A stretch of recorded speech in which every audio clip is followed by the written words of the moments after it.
사도행전 4장 1절부터 12절까지 말씀을 봅니다. 사도들이 백성에게 말할 때 제사장들과 성전 맡은 자와 사두개인들이 이르러 예수 안에 죽은 자의 부활이 있다고 백성을 가르치고 전함을 싫어하여 그들을 잡음에 날이 이미 어두웠으므로 이튿날까지 가두었으나 말씀을 들은 사람 중에 믿은 자가 많으니 남자의 수가 약 5천이나 되더라.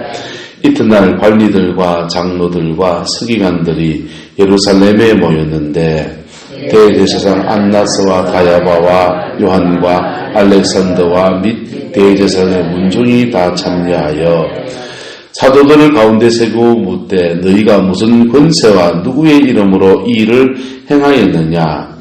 이에 베드로가 성령이 충만하여 이르되 백성의 관리들과 장로들아, 만일 병자에게 행한 착한 일에 대하여 이 사람이 어떻게 구원을 받았냐고 오늘 우리에게 질문한다면 너희와 모든 이스라엘 백성은 알라. 너희가 십자가에 못 박고 하나님이 죽은 자 가운데 살리신 나사렛 예수 그리스도의 이름으로 이 사람이 건강하게 되어 너희 앞에 섰느니라.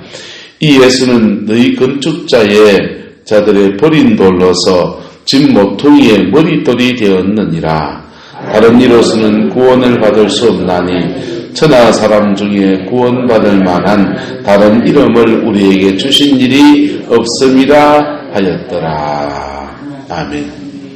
오늘 이 말씀의 선포와 축복이 저와 여러분의 가정과 삶에 여러분의 영혼 안에 온전하게 이루어지게 되기를 예수 이름으로 축복합니다. 자, 4장 1절에 보면 성전을 맡은 자도 있고 누구도 있다 합니까? 사두개인들이 이르렀다 그랬어요. 그 사람들이 말하기를 예수 안에서 무엇이 있다고 말하는 싫어합니까?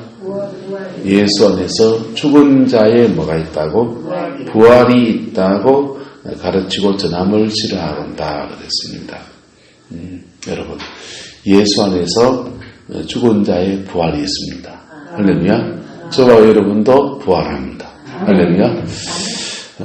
제가 지금 부활절기고에 계속 사도행전 강의를 해나가는데 사실 창세기로 돌아가야 되는데 왜 사도행전 강의를 쭉 하고 있냐 하면 여러분 안에, 저와 여러분 안에 부활신앙이 세워지기 위해서 그렇습니다. 작년에도 부활절기에 사도행전을 쭉 했었어요.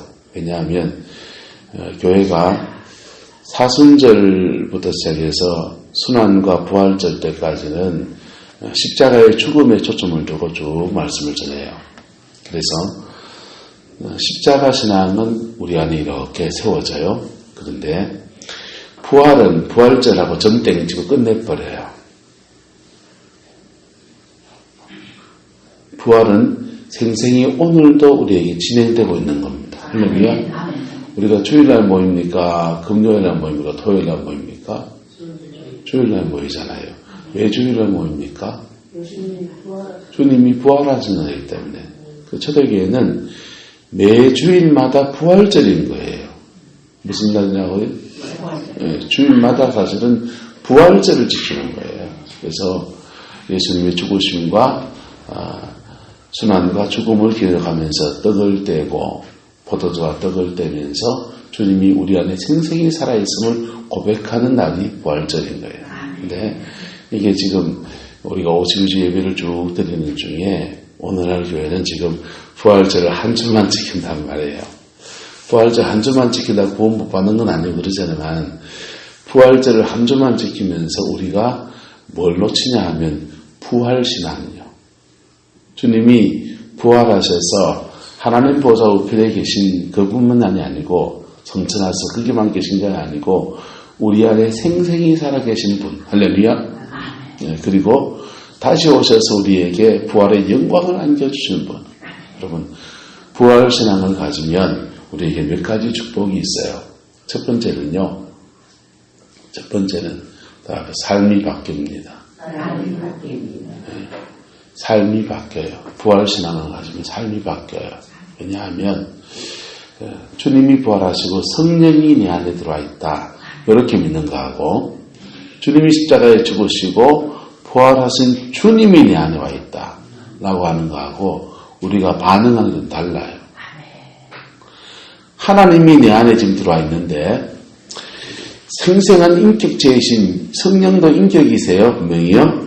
근데 예수님 복음서에서 역사하시고 일하시고 사역하셨던 그 예수님이 내 안에 들어있다고 고백하게 되면 우리가 코람되어 하나님 앞에 서는 삶을 좀 살아요. 그래서 삶의 변화가 좀 옵니다. 부활의 신앙을 가지고 회개하는 것과 십자가 신앙 가지고 회개하는 건 좀 달라요. 십자가 신앙 가지고 회개하는 사람들은 주로 윤리적인 죄들을 회개해요. 부활 신앙 가지고 회개하는 것은 행하는 사람들은요, 따라합시다. 내가 주인된 거 회개합니다. 우리가 맨날 예수님 뭐라고 합니까? 주님이라 하잖아요. 주님인데 그 주님이 내 안에 들어와 있는데 내가 주인 돼가지고 내 인생의 주인이 누구여야 합니까? 예수님이 주인이어야 됩니다.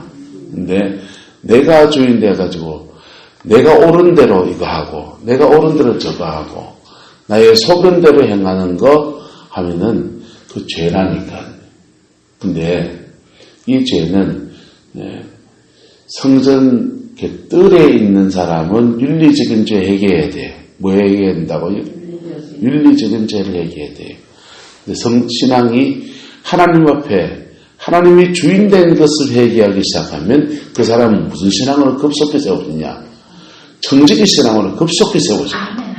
할렐루야? 성소의 사람이 되는 거예요. 여러분, 성소의 사람이 되면 하나님이 그를 대하시는 것도 달라져요. 어린아이 신앙이 아니에요. 네. 이걸 극적으로 강조하는 교회가 춘천의 한마음 교회예요. 춘천 한마음 침례교단인데요. 그 교회는 1년 365일을 부활절로 지켜요. 그랬더니 사람들의 신앙이 회개를 하는데 그냥 그분은 체육학과 체육 선생님이었다가 신학을 해서 목회를 하시다 보니까 이분이 뭐 많이 배운 것도 아니에요. 이분은 그냥 체육 선생님 할 때처럼 목회를 하셨어요. 어떻게 했냐, 선생님 할 때. 축구 시간이에요. 그러면 아들아 이리 나와봐라, 축구하자 이러놓고 공을 넣고서 너들 중에 축구 잘하는 애 누구? 나와봐라 누르러 나오잖아요. 그럼 공 한번 잡아라 그러는 거예요. 1번부터 10번까지 공을 탁탁 찹니다. 욕식 선수 공을 빵 찼어요. 헛빵 찼어요. 자, 안정분 선수 공을 빵 찼어요. 제대로 들어갔어요. 그 다음에 이복수 선수 공을 빵 찼어요. 그랬더니 공이 골대에 거의 골인 데서 와, 이복수 선수가 제일 잘하네. 자, 야는 어째 차는지 봐라 이렇게 하는 거예요. 다들 이복수 선수가 공 차는 거를 계속 봐요. 안으로 차는 거, 밖으로 차는 거, 그 폼을 잘 보여주고 그 다음에 요대로 해라. 모델을 만들어 놓고 그 모델을 통해서 그대로 따라하게 하는 게 그분이 학교 선생님한테 배우고 터득한 거예요. 목회를 하시면서도 이분이 나는 뭘 잘할까 고민을 하시다가 춘천에서 대학생들 놓고서 학사관을 하면서 목회를 하는데 학사관을 놓고 매주일마다 간정문을 쓰게 한 거예요. 10분짜리 간정문을 써가지고 그 간정을 계속 하는데 간정하면서 신앙과 삶의 모델이 될 만한 사람이 나옵니까? 안 나옵니까? 나오잖아요. 봐라, 야처럼 살아라. 신앙서가 야처럼 하는 거다. 그러니까 모델을 통해서 가르치기 시작했어요. 그게 그 교회의 신앙 양육 훈련 시스템이에요. 그런데 어느 날 어떤 애가 간증을 하는데 부활하신 주님을 만난 간증을 하는 겁니다. 부활의 주님을 만난 간증을 하는데 2000년 전에 십자가에 죽으시고 부활하시고 성천에서 연하 안 계신 줄 알았는데 부활하신 주님을 본인이 만났고 만나면서 자기 인생이 얼마나 바뀌었는지를 말하는 거예요.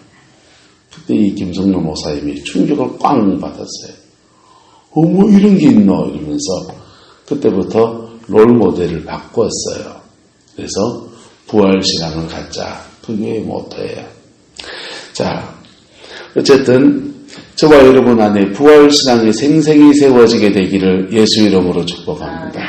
저는 그분의 교리를 다 따르는 건 아닌데 한국교회가 이 부활신앙을 너무 많이 놓쳤다라는 생각이 들어서 작년하고 원래 계속해서 사도행전을 지금 말씀을 나누고 있는 거예요.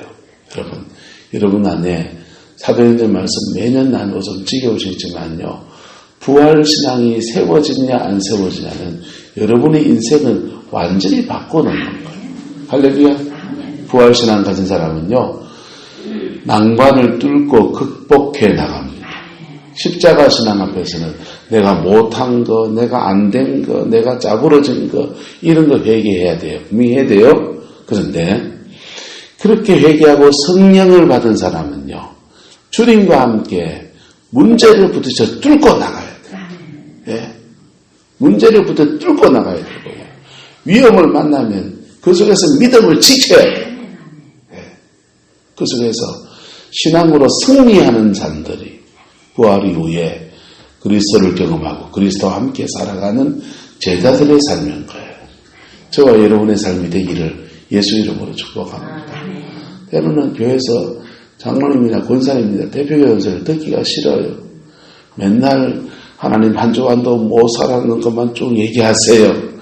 분명히 회개해야 돼요. 맨날 근데 못 살았는 것만 회개해야 되겠습니까? 하나님 지난 저간에 우리가 이래 믿음으로 살았는데 주님이 도와주셔서 너무 감사합니다.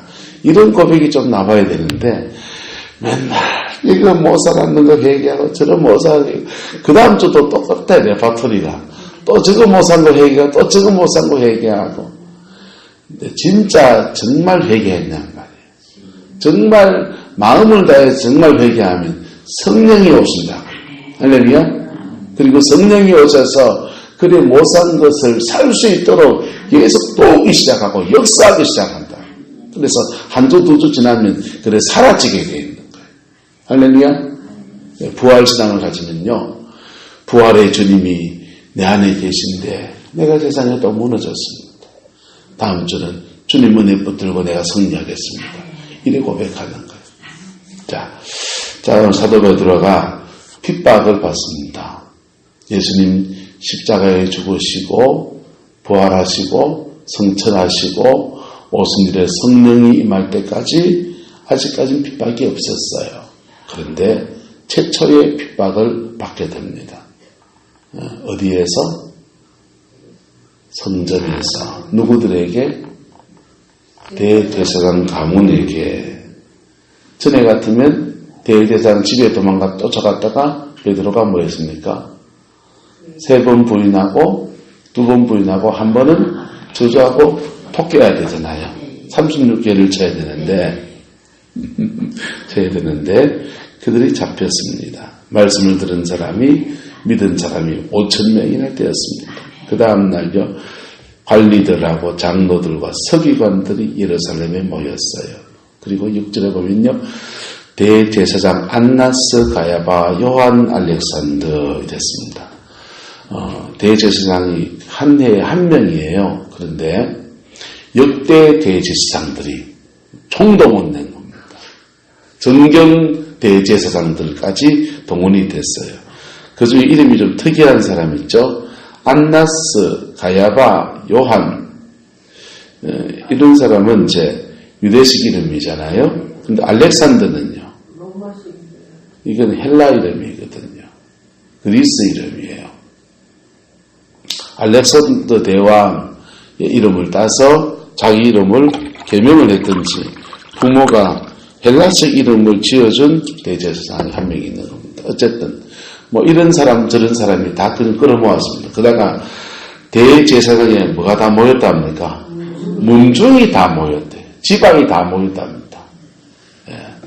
후동에 신시 지방이 다 모여서 종친회 해도 시끌벅적하고 눌태 안시 지방이 다 모여도 지금 시끌벅적한데 예루살렘에서 제일 명문 가문입니다. 이 집안이. 그 집안이 지금 다 모였습니다. 문중 어르신들이 안나스, 가야바, 요한, 알렉산더입니다. 다 모여가지고 난리를 지금 치는 거예요. 사도들을 가운데 세우고 묻되 너희가 무슨 권세와 누구의 이름으로 이 일을 행하느냐 이렇게 묻습니다. 그때에 8절 이에 베드로가 무엇에 충만하여 성령에 충만하여 절에 같으면 이에 베드로가 간이 오고라들어 간이 오고라들어 오줌을 질질 싸면서 전에 베드로는 간이 오고라들어 얼굴빛이 핏빛이 되더니 이래놔야 되잖아요. 근데 성령이 충만하여 이르되 말씀을 합니다. 9절 백성의 관리들과 장로들아 이랬어요. 관리도 지도자들이고요. 예. 그 다음에 장로님들도 지금 대제사장 문중이 지금 다 모여가지고 지바에 다 모여가지고 발칵 그러고 있는 겁니다. 그다가 5절에 보면 서기관들도 모였다. 서기관들은 바리새인들이에요. 그 바리새인 사두개인 관리 총출동이 된 겁니다. 이렇게 묻는데 그들 앞에서 설교합니다. 만일 병자에게 행한 착한 일에 대하여 이 사람이 어떻게 구원을 받았냐고 오늘 우리에게 질문을 한다면 너희와 모든 이스라엘 백성은 알라.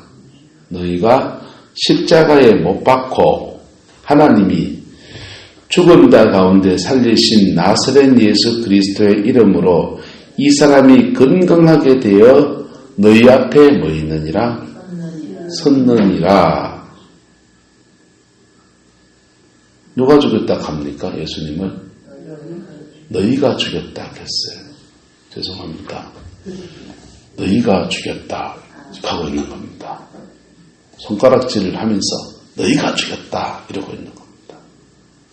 자, 공개적으로 여러분의 지금 지도자들이에요.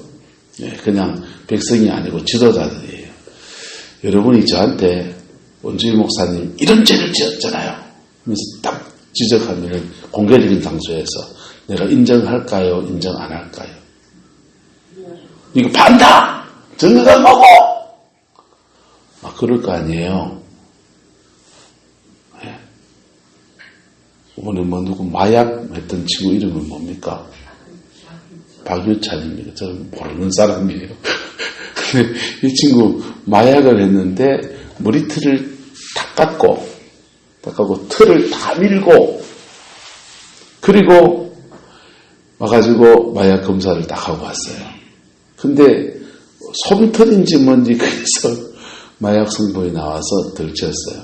여러분 그 혈액 검사하고 가면 금방 다 나오는 것도 그것도 입 싹 닫고 거짓말을 하는 이유가 뭐예요? 그 사람 그 인정하는 순간 자기가 지금까지 쌓아놨던 거 다 잃어요. 지도자는요, 죄가 특히 종교적 지도자는요, 사람을 죽였다라는 살인죄를 딱 정죄가 되는 순간 모든 권위를 다 잃어요. 모든 권위를 다 잃어요. 근데 베드로가 정확하게 얘기합니까? 안 합니까? 정확하게 담대하게. 전에 베드로는요, 못했다니까. 무엇이 가졌기 때문에? 성령 충만하고 자기 안에 무슨 신앙? 부활신앙입니다. 이 말에다가 내 죽을 수 있다는 거 압니까? 모릅니까? 밤새 감옥에 갇혀 있었습니다. 머릿속에 이 생각 저 생각, 내일 무슨 얘기할까? 내일 무슨 신문을 당할까? 생각이 날까요? 또 오를까요? 뭐 해야 될까? 무슨 일이 생길까? 고민이 될까요? 안 될까요? 온갖 생각이 다 들겠지. 그리고 이 말하다가 내가 죽을 수도 있다라는 것을 알고 있는 겁니다. 그런데 그럼에도 불구하고 담대하게 이 말을 지금 전하고 있는 거예요. 너희가 십자가에 못 박고 하나님이 죽은 자 가운데 살리신 나사렛 예수 그리스도의 이름으로 이 사람이 건강하게 되어 너희 앞에 섰다. 그리고 11절에는요. 이 예수를 너희 건축자들이 뭐한 돌이 됐고 버린 돌이 된대. 너희가 건축자고 너희가 권위를 가진 사람들이고 그런데 너희들이 이거는 못 쓰겠다고 버려버린 돌인데 하나님이 집 모퉁이에 뭐를 담았다 합니까? 머릿돌이 되겠다 그랬어요. 머릿돌이 뭡니까? 옛날 집을 생각해야 돼요. 요즘은 공고리를 쫙 쳐가지고 하잖아요. 옛날에는 나무로 돌로 집을 짓는단 말이에요. 기둥을 세우려면 기둥이 나무니까 나무가 흙에 닿으면 물기가 자꾸 먹으면 썩게 되니까 모서리에다가 주춧돌을 넣고 돌 위에다가 나무를 세우는 거예요. 기둥을 세우는 거예요. 그래서 건물을 세울 때 가장 내기퉁이에 가장 튼튼한 돌을 넣는 거예요. 그 집무게를 다 감당해 줄 기둥을 받쳐주는 돌인 겁니다. 예수님은 바로 모퉁이 돌이 되었고 이 모퉁이 돌 안에서 새로운 건축이 일어난다는 거예요. 무슨 건축이요? 새로운 건축. 새로운 건축의 작품이 뭡니까? 저와 여러분이잖아요. 예수님은 이 성전을 헐어라. 내가 사흘에 다시 짓겠다 그랬어요. 당신의 부활을 말씀하기도 하지만은 여러분 보이는 건물의 성전 다 무너져도 여러분의 영혼 안에 신령한 성전이 세워지는 것에 대해서 말씀하시는 그리고 그 성전의 모퉁이 돌 반석이 되어주는 분은 바로 주님이시고 사도 바울은 내가 고린도 교회를 말하면서 반석, 너희 신앙 안에 반석 하나 세우는데 1년 반 동안 오직 복음 안에서 세워지는데 기가 못이 박히도록 복음만 전하고 십자가만 전하면서 반석 같은 믿음에 세워지는데 온 에너지를 다 썼다 그랬어요. 여러분 신앙의 터가 엉성하게 세워지면요 집 못 짓습니다. 예수님이 저와 여러분의 모퉁이돌 코너스톤입니다. 할렐루야. 그리고 더 무시무시한 말을 합니다. 다른 이로서는 뭘 받을 수 없나니 구원을 받을 수 없나니 천하 사람 중에서 구원받을 만한 다른 이름을 우리에게 만일이 없다. 주신 일이 없다. 지금 화음을 치대고 있는 겁니다. 자, 이거 지금 대제사장들과 이 사람들한테 엄청나게 좁은 문 됩니까? 안 됩니까? 자기들이 쳐내버린 돌, 십자가에 못 박아라고 고함 지르고서 빌라도의 손빌려서 남의 손빌려서 죽인 사람, 그 사람이 메시아고 그 사람이 구원이고 그 사람한테 죄를 다 고백해야 되고 특별히 그 사람 죽인 죄를 고백해야 되고 누구한테? 그분한테 그분 죽인 죄를 고백해야 되는 엄청난 그들에겐 좁은 문이에요. 여러분 복음은요 머리로 알아서 될 문제가 아니에요. 복음은 그 피 묻은 십자가 앞에 나의 죄와 나의 상처와 나의 아픔을 정직하게 들고 나가는 데서 펼쳐지는 하나님의 역사입니다. 할렐루야. 하나님은 지금 대제사장들과 모든 지도자를 다 모아놓고 무엇을 듣게 해주십니까? 복음을 듣게 해주십니다. 뭘 듣게 해주시다고요? 복음을 듣게 해주십니다. 그래서 하나님은 이들에게 뭘 주고 있는 겁니까? 기회를 주고 있는 겁니다. 뭘 주고 있다고요? 기회를 주고 있어요. 여러분, 복음은 양날의 검이에요. 기회를 주어진 기회 앞에 내 모든 것 걸어야 될 때가 있다고요. 내 자존심, 지금까지 쌓아왔던 사회적인 모든 것, 내가 그런 살인자였습니다. 자복해야 되는, 그걸 걸어야 되는 거예요, 지금은요. 그게 구원인 거예요. 그냥, 교회 쩔레쩔레 다니면 자동적으로 구원받겠죠. 그런 거 없어요. 그런 거 없어요. 피 묻은 십자가 앞에 정직해질 때 십자가를 통해서 보혈의 능력이 확 흘러들어오면서 우리 영혼이 소생하는 거예요. 할렐루야. 이 사람들이 그들에게 주어진 기회를 아멘 하고 잡았을까요? 못 잡았을까요? 못 잡았지요. 못 잡았죠. 하지만 집에 가서 곰곰이 생각할까요? 안 할까요? 집에 가서 곰곰이 생각하겠죠. 그래서 시간이 넘어가서 어디쯤 가면은 이 사람들이 대제사장 가문들이 주께로 돌아오게 되느냐. 자, 몇 번 했어요.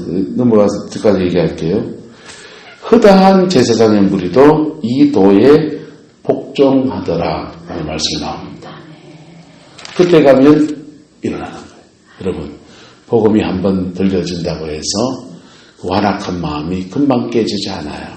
하지만 들려지고 생각할 기회를 주고 또 생각할 기회가 주고 그리고 어느 날 그의 생각을 확 깨뜨리시면서 성령이 역사하시는 거예요. 할렐루야. 여러분, 알곡은 그냥 되지 않아요. 교회 쩔레쩔레 다닌다고 알곡 되는 거 아니에요. 피 묻은 복음 앞에 정직해지면서 우리는 알곡이 되어집니다. 알곡이 되어져요. 그것을 알곡이 되는 것을 봉사로 때우려고 하면 안 돼요. 내가 신앙에 알곡이 되는 것을 내 선교 많이 한다, 헌금 많이 한다, 이런 걸로 바꿔치기 하려면 안 돼요. 기도 많이 하, 이것도 안 돼요. 목사님 말씀 잘 된다, 이것도 안 돼요. 알곡이 되는 것은 따라서 피 묻은 십자가 앞에 정직해지는 것. 정직해질 때 성령이 임하시면서 우리가 영혼이 살아나고 알곡이 되는 거예요. 누구든지 그리스도 예수 안에 있으면 새로운 피조물이라. 이전 것은 지나갔으니 보라 새 것이 되었도다. 오늘 보라 새 것이 된 한 명이 있습니다. 누굽니까? 베드로네요. 예, 급쟁이 베드로, 예, 찐따 같은 베드로가, 찌질이 같은 베드로가 완전히 변화된 알곡신자 한 명이 있습니다. 이 알곡신자가 지금 핍박을 무릅쓰고 하늘의 민이 땅에 떨어져 죽지 아니하면 하늘 그대로 있고 떨어져 죽으면 많은 열매를 맺느니라고 그냥 그게 심겨지는 거예요. 내가 죽으면 죽으리라고 그게 심겨지는 거예요. 그랬더니 대제사장들의 귀에도 복음이 들려집니다. 그렇게 들려진 복음을 받아들이고 안 받아들이고는 누구 몫입니까? 이제부터 자기 몫이에요. 자기 몫이에요. 받아들이면 그들도 껍데기 신앙에서 예수 생명에 들어가서 진짜 신앙이 되고, 예. 천국이 갈지 말지 죽으면 있을지 없을지 모르는 게 아니고 확실히 있고 난 확실히 가고 할렐루야. 예. 옛날에 요즘은 체인짐이 하도 많으니까 같은데 옛날에 그 영대 앞에서 대학 다닐 때 그때 짱우동이라는 게 있었습니다. 기억합니까? 네. 짱우동 집에 가면 그 체인점이었는데 맛있었어요. 우동도 맛있고 라면도 주고 라면 사리도 넣어주고 아침부터 군침이 도는데 그 짱우동 여러분 그때 이런 예화가 목회자들에서 등장하기 시작했습니다. 봐라 저 짱우동 분점이 있지 않냐. 분점이 있는 거 보니까 본점도 있지. 한번 따라합시다. 내가 천국의 분점입니다. 할렐루야. 내가 천국의 분점이에요. 분점이 있으니까 본점이 있어요, 없어요? 있지요. 분점하고 본점하고 계속 연락돼야 됩니까? 안 돼야 됩니까? 연락돼야 되고, 소스도 와야 되고, 재료도 와야 되고, 돈도 왔다 갔다 하고, 그걸 하는 거예요. 그러니까 우리가 생명 다하는 날 본점으로 훅 가는 겁니다. 하나님은 프랜차이즈를 해도 갑질하지 않으십니다. 그분은 긍휼 가운데 프랜차이즈를 하십니다. 천국 프랜차이즈입니다. 저와 여러분의 천국 프랜차이즈입니다. 할렐루야. 여러분, 부활신앙을 가지면 이래 되는 거예요. 그리스도가 주인된 인생을 살면 이래 변하는 겁니다. 네. 여러분이 알곡되고, 그리고 알곡이 그에게 주어진 자리에서 심겨질 때, 뭐 할 때? 심겨질 때, 썩어져 하늘의 밀알처럼 심겨질 때, 거기에서 열매가 맺어지고 부활의 영광이 나타나고 그 문제에 부딪히면서 승리자의 영광이 그 지나간 사람들에게도 주어지는 거예요. 할렐루야. 지난 주일날 멜류관 얘기했습니다. 성도는 자기가 열매해야 되고, 두 번째는 어디에 열매가 맺어야 되고, 가정의 열매가 맺어야 되고, 세 번째는요, 사역의 열매가 맺어야 된다 그랬어요. 여러분, 그 열매가 맺어진 원리가 여기에 있는 겁니다. 그 복이 저와 여러분에게 있기를 예수 이름으로 축복합니다. 기도하겠습니다.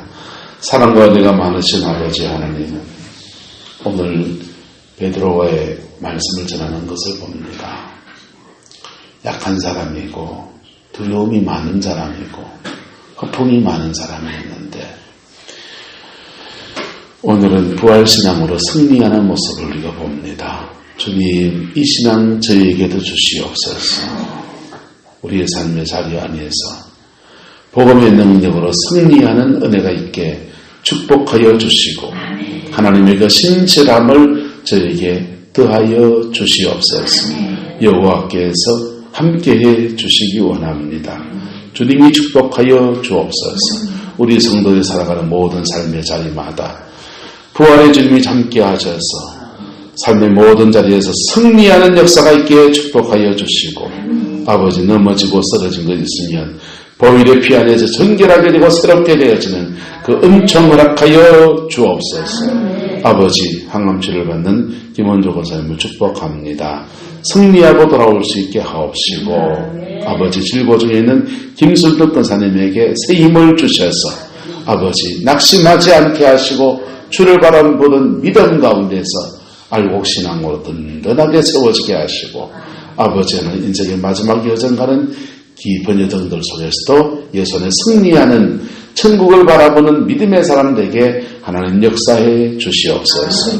아버지 정기와 어르신 축복해 주셔서 그 질고 중에서 주를 바라보는 믿음이 세워지게 하시고 예수님의 새 인생을 살고 그리스도인다운 사람들 그리스도의 영광을 바라보는 믿음의 생이 될 수 있도록 우리 하나님 주장하여 주시옵소서. 각자의 삶의 자리 안에서 주의 도우심 가운데 꼭 열매 맺게 하시되 먼저 가정의 열매가 맺어지게 하나님 주장하여 주옵소서. 주께서 함께해 주시기 원합니다.